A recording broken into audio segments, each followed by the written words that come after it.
हरे कृष्णा सभी को, राधे राधे। आप सभी का मेरे चैनल गौरहरि में बहुत बहुत स्वागत है। और देखिए आज की जो वीडियो है वो है एकादशी के जो पितृपक्ष पक्ष में जो एकादशी है वो किस दिन है और इस एकादशी की हमें किस तरह से पूजा पाठ करनी है और इस एकादशी का व्रत करने से हमें क्या फल मिलने वाला है, ये सभी जानकारी आज की वीडियो में मिलने वाली है। तो देखिए एकादशी के दिन सबसे पहले आप अपने ठाकुर जी को स्नान करा लें। अगर आपके घर में लड्डू गोपाल जी विराजमान हैं तो आप उनको स्नान करा ले। राधा कृष्ण के अगर विग्रह हैं या जो भी आपके मंदिर में ठाकुर जी के विग्रह हैं आप उनको स्नान करा लें।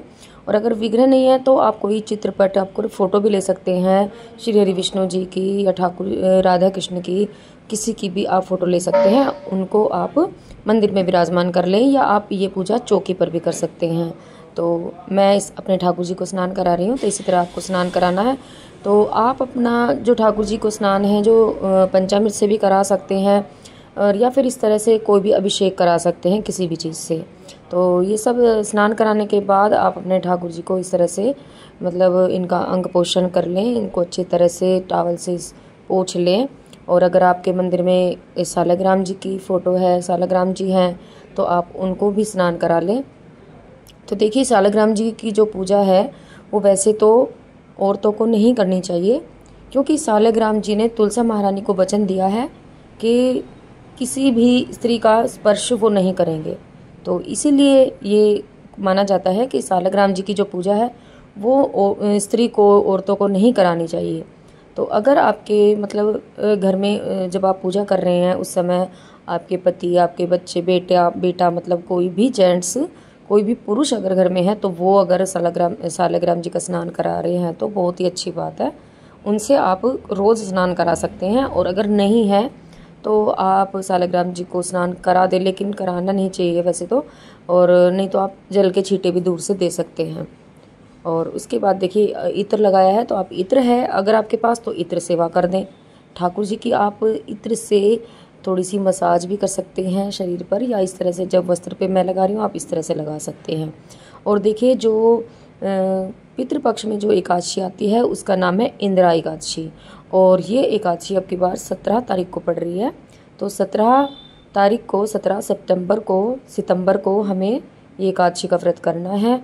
और इस एकादशी का जो व्रत करते हैं उनका पूर्ण फल, क्योंकि ये पितृपक्ष में आती है तो इसका पूर्ण फल हमारे पितरों को जाता है। और पितृपक्ष की एकादशी के दिन देखिए हम जो भी पूजा पाठ करते हैं, जितना भी हम दान पुण्य करते हैं और अगर हम व्रत करते हैं तो उन सब का फल हमारे पितरों को मिलता है। तो इस एकादशी का व्रत आप ज़रूर करें। और इस एकादशी के दिन आप हो सके तो, जैसे मैं सालग्राम जी पर तुलसी दल अर्पित कर रही हूँ, तो तुलसी दल आप अर्पित अवश्य रूप से करें।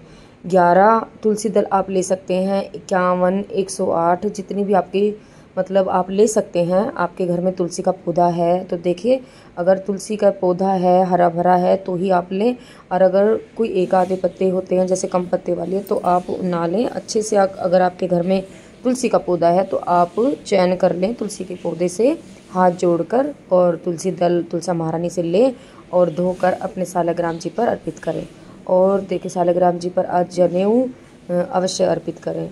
और अपने जो आपने राधा कृष्ण हैं, लड्डू गोपाल जी हैं, उनको भी आप तुलसी अर्पित करें आप, और पूजा अर्चना करें। और जो आप दीप दान कर रहे हैं, दीपक जला रहे हैं आरती करने के लिए, तो उसमें भी थोड़ी सी तुलसी की एक डंडी सूखी जो होती है आपके घर में तो वो आप रख लें, तो उसका भी पूरा फल हमारे पितरों को ही जाता है। तो इससे हमारे पितरों को मोक्ष मिलता है, वो बहुत ही प्रसन्न रहते हैं इस तरह से अगर हम पूजा पाठ करते हैं। और हो सके तो 2 माला 4 माला जितनी भी आप कर सके उस दिन जब अवश्य रूप से करें।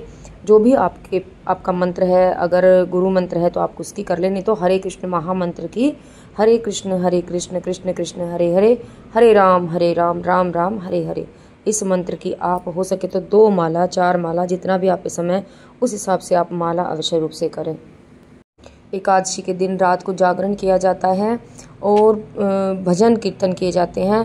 तो आप हो सके तो जागरण करें अगर होता है तो, नहीं तो अपने घर के मंदिर के सामने शाम को रात के समय तो 2-4 भजन या हरे कृष्ण महामंत्र का जप या कीर्तन थोड़ा सा आप बैठकर ज़रूर करिए। और देखिए अगर आप इस दिन तुलसी का पौधा लगाते हैं, एकादशी के दिन आप अगर तुलसी का पौधा लगाते हैं तो इसका पुण्य हमारे पितरों को ही मिलता है। हरे कृष्णा, सभी को राधे राधे।